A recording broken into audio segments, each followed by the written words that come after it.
स्त्री में प्यार करने और प्यार पाने की भूख जबरदस्त होती है। पढ़िए, मारिया ने ना करने के बाद भी, दीदी उठिए, तबीयत ठीक है ना? कितनी बार अलार्म बजा, आप फिर भी नहीं उठीं? आज स्कूल नहीं जाना क्या? जाऊंगी बेटा, तू काफी बना, मैं अभी आई, कहकर मारिया बिस्तर पर उठकर बैठ गई। प्रोस्थेटिक लैग पास खींचा, कसा और वॉशरूम की ओर बढ़ गई। ठंडी के मौसम में सुबह 6 बजे भी अंधेरा सा ही था। दीदी काफी ला रख दे। तभी दरवाजे पर दस्तक हुई। इतनी सुबह कौन होगा देख तो शांता बाहर जाकर, दीदी दरवाजे पर तो कोई नहीं है, बस ये लाल गुलाब छोड़ गया कोई। हैरान शांता ने कहा। लाल गुलाब अब हैरान होने की बारी मारिया की थी। उसने ठिठक कर गुलाब को 2 पल देखा, फिर कॉर्नर टेबल पर रख स्कूल जाने की तैयारी में जुट गई। जाते वक्त एक नजर गुलाब को देखा और घर से बाहर चली गई। 5 मिनट बाद ही स्कूल की बस आ गई। अगली सुबह फिर 6 बजे घर की घंटी भी फिर बजी। मारिया और शांता ने एक दूसरे को देखा।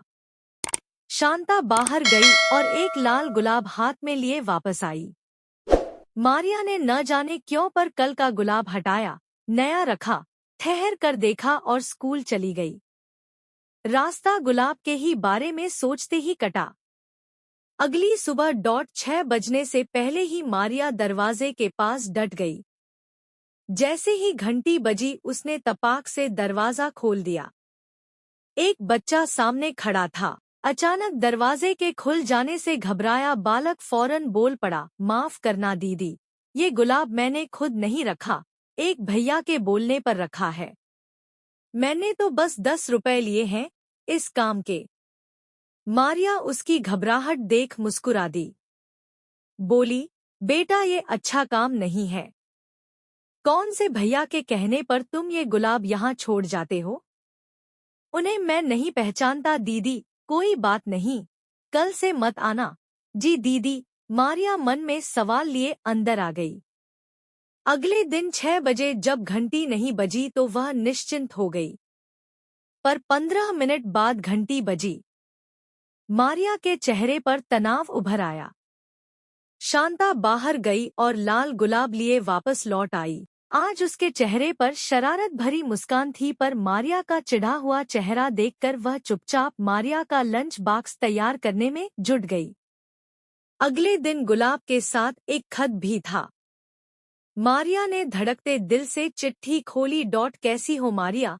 बस इतना ही। कौन है ये?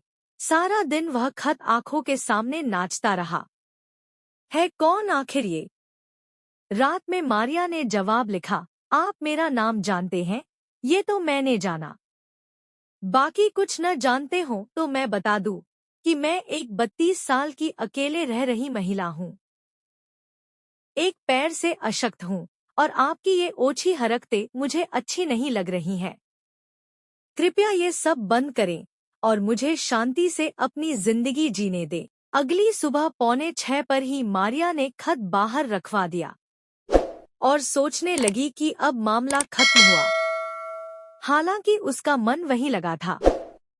6:30 पर घंटी बजी। गुलाब के साथ फिर खत था। आप सोचेंगी मुझे आपका नाम कैसे पता? मैंने आस पड़ोस से नहीं पूछा है, बल्कि मैट्रिमोनियल के माध्यम से आप तक पहुंचा हूं। दरअसल मैं आपके घर हो आया हूं। आपकी माँ को मैं पसंद भी आ गया हूँ। उन्हीं से आपके इस शहर के घर का पता मिला।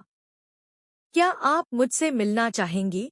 मैट्रिमोनियल माँ ने हद कर दी। कितनी बार समझाया, वे आज तक अपने मन की करने से बाज नहीं आईं।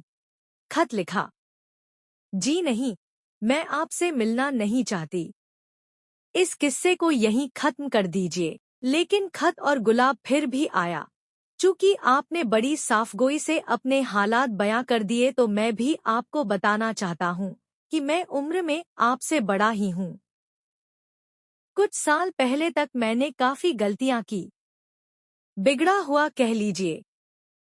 हालांकि कोई क्रिमिनल नहीं हूँ, रिकॉर्ड साफ सुथरा है मेरा। पर अब सब कुछ ठीक करना चाहता हूँ, ठहराव चाहता हूँ, एक समझदार जीवन साथी चाहता हूँ। आपके संघर्ष से प्रभावित हूँ। क्या आप मुझसे मिलना चाहेंगी? जी नहीं, धन्यवाद। आप वैवाहिकी पढ़ते रहिए, आपकी खोज जरूर सफल होगी। खत पढ़ने के 2 दिन बाद ना घंटी बजी, ना गुलाब आया ना खत। मारिया का मन भी उचटा सा ही रहा। तीसरे दिन घंटी भी बजी, गुलाब भी आया और खत भी, वो भी 3-3। खूब झुठलाने के बाद भी सच ही मारिया का मन खिल गया। तबीयत कुछ ठीक नहीं थी, इसलिए कुछ विलंब हुआ। मौसम ही कुछ गड़बड़ है। आप तो ठीक है ना? अपना ख्याल रखिएगा और यदि मन बन जाए तो मिलने का दिन तय करके बताइएगा। मैं यही हूँ, आपके आसपास। मारिया खुद को कितना रोकती। प्यार पाने और प्यार करने दोनों की ही भूख जबरदस्त होती है। ये सब कुछ प्रकृति का ही खेल है। आखिरकार वह पिघल ही गई। ठीक है, शादी के लिए तो नहीं, पर एक बार आपको देखने के लिए आपसे जरूर मिलूंगी। शाम को घर आइए। घंटी बजी। मारिया का दिल जोरों से धड़क रहा था। उसने एक बार शीशे में खुद को देखा, बालों को व्यवस्थित किया और युवतियों की सी इस हरकत पे शर्मिंदा भी हुई। फिर जाकर दरवाजा खोला। सामने जो शख्स नजर आया, उसे देखते ही मारिया का चेहरा कड़वाहट से तन गया। तुम मुझे अपाहिज करके मेरी हंसती खेलती जिंदगी बर्बाद कर दी और अब संवेदना का नाटक करके प्यार जताने आए हो।